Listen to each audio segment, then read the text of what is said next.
Right. So, P5103, the types of flights performed by CAP UAS Aircrews.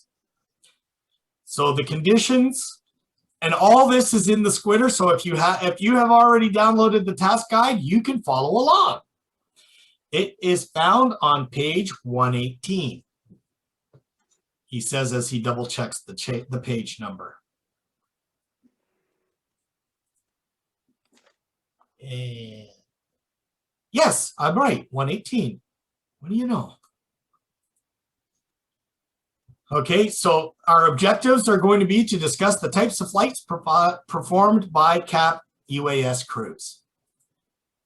So as mission pilot trainees, you need to know the types of flights that CAP UAS crews perform, okay? 70-1U covers the types of flights for CAP unmanned aircraft, and that is our major regulations. CAP regulation 70-1U. But we want to take a few of the things in a little bit more detail, okay? So one of the things I want you to understand that per CAPR 70-1U and the FAA Part 107, the minimum flight visibility for any UAS flight in Class G airspace is 3 statute miles. That's important to that, because that is the basis of everything else that we fly. If you don't have 3 miles, you can't fly. It's that simple. Okay. So 70-1U, that is your Bible. And once again, I'm going to go to here, make sure that I've got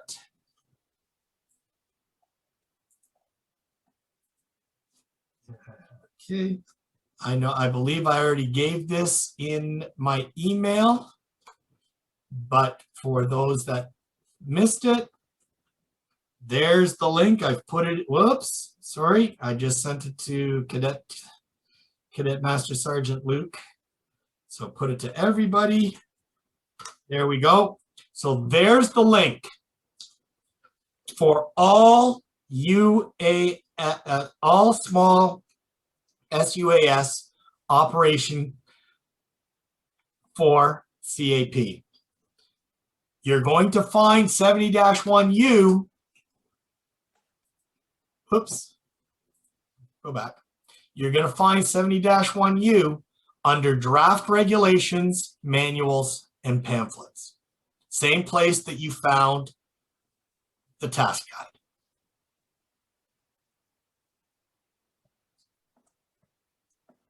Okay, so that take that, what I've just posted in the chat room, bookmark it. Over the next 6 weeks, you're going to be going there a lot.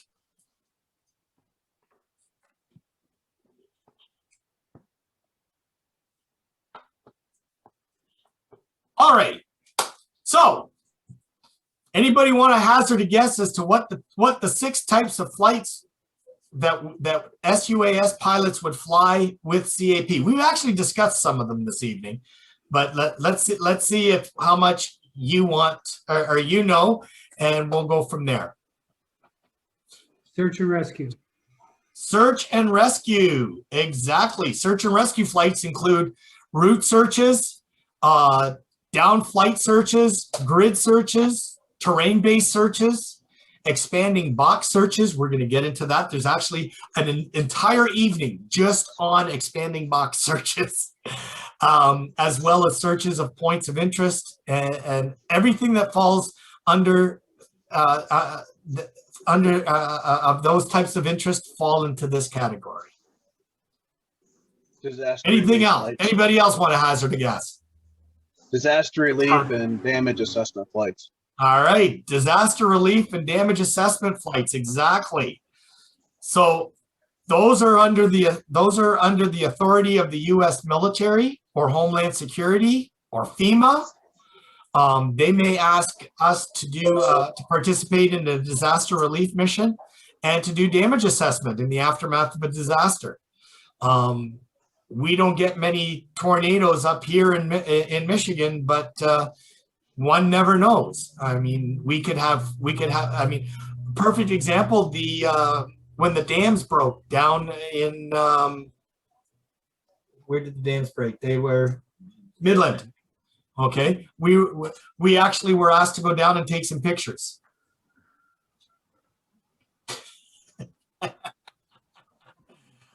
I'll take photography for 200 points, Alex. Okay.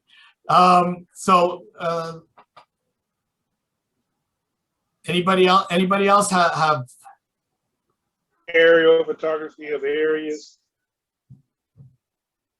Yeah, airborne photography. Exactly. So more and more we're performing aerial reconnaissance and photography for national agencies. Emergency response planners expect more timely information about developing situations, and they recognize that aerial photos or videos are an invaluable tool. So we primarily take still photos, primarily digital, obviously, because that's what we have on our birds. And the mission pilot must know how to fly airborne photo flight patterns. As SAR missions decline and the phase out of the 121.5 megahertz ELTs begins, imaging will probably be one of our most valuable assets. Emergency response planners expect more timely information about developing situations. So these planners recognize real-time and near real-time images as an invaluable tool. So bottom line, the value of imagery is vastly being increased, and if we can go get it and we appropriately geotag it and identify it with useful metadata, people are going to be using our services more and more for that. So the key to a successful imaging mission is preparation, planning, patience, and practice. UAS mission pilots need to practice flying imaging patterns with image sensors in order to master the patterns and the communications necessary to get the best images. Lieutenant Bois will tell you, I go out and I fly patterns at least twice a week. If I'm not seeing rain, I'm out there. I even just fly my little tello and do a little search pattern just to stay to make it better. Take pictures whenever I can and go from there. All right. We got another one. Counter UAS. Excellent. Yeah, our counter UAS mission flights. So the counter UAS missions, they're new to Civil Air Patrol, relatively speaking. They've only been around for about a year and a half. They actually came out into play about August of 2019. And then the USAF, the Air Force requests CAP support for the training of Air Force Base Force Protection personnel in the detection, identification, tracking, and mitigation of UAS that intrude on base space or overfly critical infrastructure. The Air Force has developed or has asked us to develop a red team of aggressor forces who use UASs to intrude on military bases and to train defenders in their response.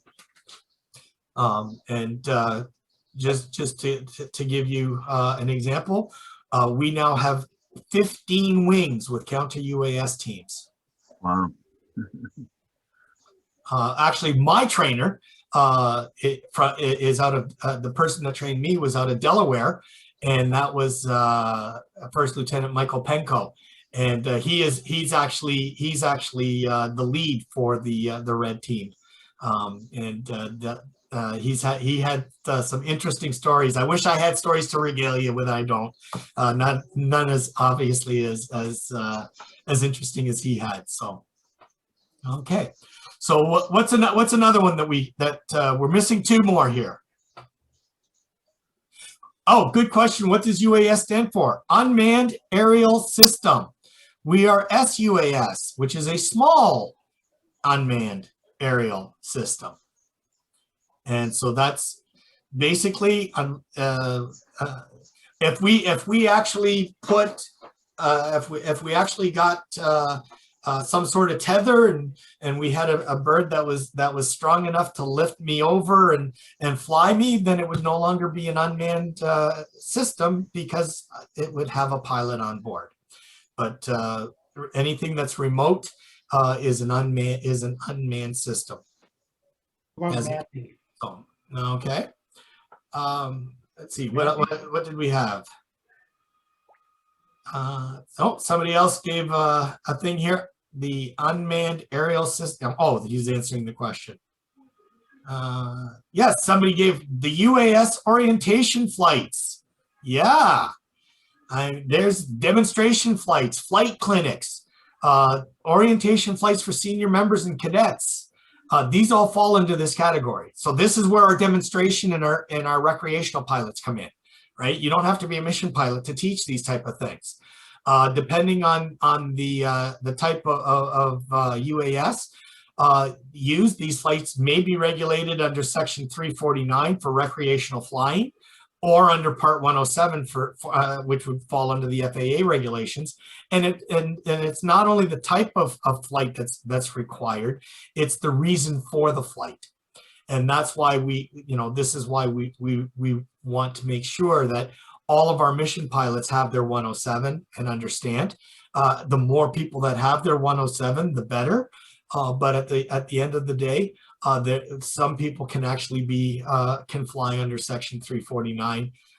We were discussing that a little bit earlier, and that's your civilian recreational pilots. As long as it's not being done for purposes of government or for business.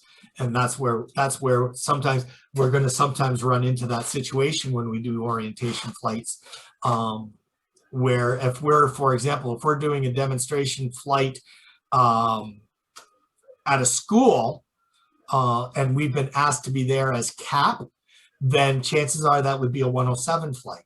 But if we're doing it for our cadets, because it's internal, then it would be a 349 flight.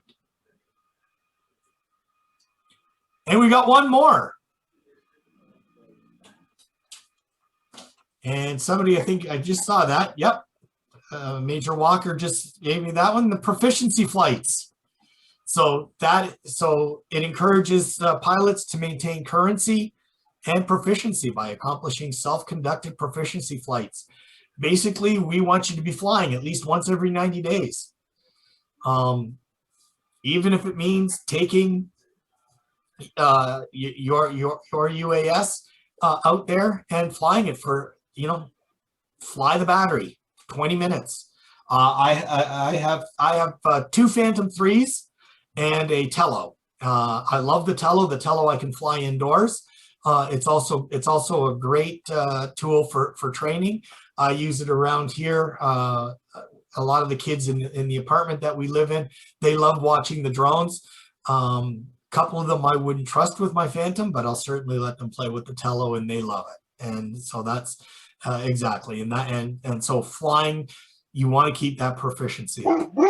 At least every 90 days, you need to put yourself up in the air. So your logbook has to show that you've had that flight, that flight proficiency.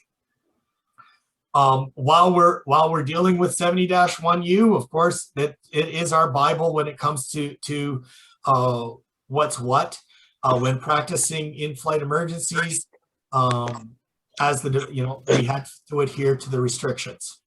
So as the demands on our UAS mission pilots increase, the need to maintain and improve our mission skills become more important. Besides the guidance given in the squitters, in the PNRs, you should also practice search patterns. That comes from either doing it manually or many of you probably already have a drone and you're using an automated pilot, such as Drone Deploy or Leachy. Love Leachy. We're going to get, again, I'm going to discuss those a little later. We have one section that we're going to talk about is dealing specifically with those automated pilots. So, you need to use the appropriate mission planning app. Sometimes I can't get what I need to do with drone deploy. Sometimes I can't get what I need to do with Leachy.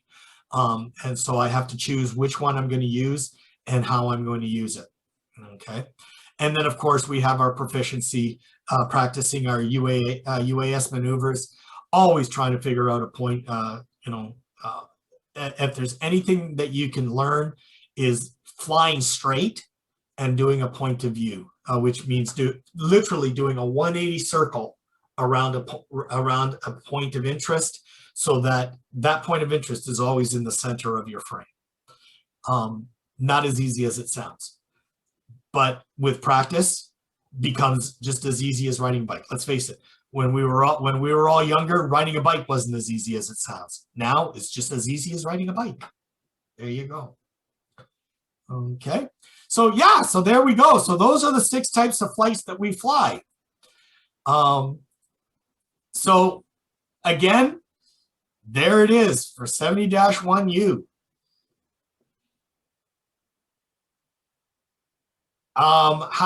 Quick question for proficiency flights. How do you record those? In your logbook. Record it in your logbook. I always record it as a cap proficiency flight. And this is what I did. When you get to the point where you're able to fly the 5 practice missions, they'll certainly be in there. But as far as where you want to record those proficiency flights, record them in your log as to what you did. Okay.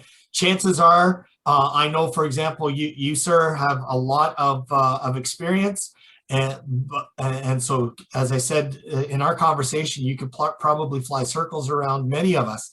And so what you want to do is you want to make sure that for everyone else and for you as well, sir, you need to make sure that you just log it and say, hey, yeah, I did a cap proficiency flight. If you're flying every day, or once a week or twice a week because it's part of your job, you're really not going to need to worry about it, because you're going to have that proficiency of flying every 90 days, right? All right. And that is tonight's session. Told you that was an easy